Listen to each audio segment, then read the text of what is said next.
তিনবারের running MP ছিলেন আনার ভাই। 2024 সালে কলকাতায় যায়। কলকাতায় বন্ধু আছে গোপাল নাম তার বাড়ি যায়। কলকাতায় বন্ধু আছে গোপাল নাম তার বাড়ি যায়। এবার বলি যাহার কথা শাহিন নাম তার ভাই। ঢাকায় বসে আনার হত্যার ঘটনা বানায়। খুনি আমান সাথে আরো মহিলা বান্ধবী লয়।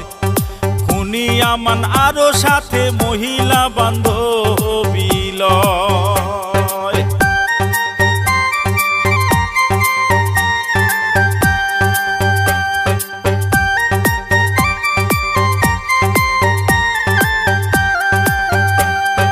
$5 কোটি খুনের কন্ট্রাক্ট করে ভাই।